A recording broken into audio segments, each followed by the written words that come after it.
Certains considèrent l'intimidation comme étant un problème comme tous les autres.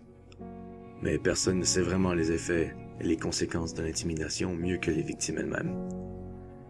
C'est l'histoire d'un garçon atteint d'un trouble envahissant du développement qui, pendant près d'une décennie entière, a vécu l'intimidation sur une échelle hebdomadaire.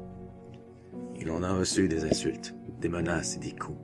On le frappait, on le bottait, on lui sautait dessus, on l'entourait pour ne pas le laisser fuir. On lui a lancé des pierres, on a voulu l'assommer sur un escalier de béton. On l'a tabassé à coups de batte de baseball. Dans la cour du primaire, il était la principale attraction. Une bête de cirque. Soit on se défoulait sur lui, soit on l'ignorait complètement. Pourtant, il allait le dire. Il allait chercher de l'aide. Il voulait que ça cesse. On lui a bien dit de les ignorer, d'aller avertir un adulte, de reporter tout mauvais comportement.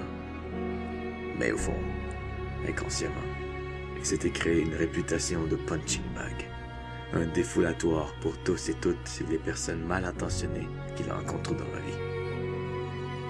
Du primaire au secondaire, il a vécu sur ce calvaire quasi constant. Il encaissait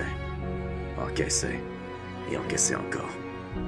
Mais à la longue, son bouclier intérieur s'était émoussé, endommagé, et quelquefois, il s'effondrait. Et des fois, il a craqué, mais les problèmes ne faisaient qu'empirer à mesure. Car aujourd'hui, ce même gars a peur. Peur que toute la souffrance n'explose et que ses mains se retrouvent souillées de sang. Soit son sang, ou pire, celui d'un innocent. Il ne faut pas que ça arrive, n'est-ce pas? Et pourtant, trop de gens partent de ce monde à cause de cela. Beaucoup s'en retrouvent traumatisés par ces douleurs vécues. Ces gens doivent désormais essayer d'oublier ou de se cacher sous un masque. Celle d'une autre personne que leur fort intérieur. Tout comme ce même garçon qui s'est caché derrière son masque. Jusqu'à maintenant.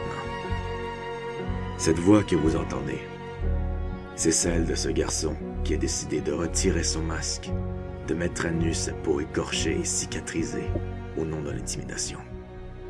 Ce garçon, c'est moi. Il est temps de mettre fin au génocide qu'est l'intimidation.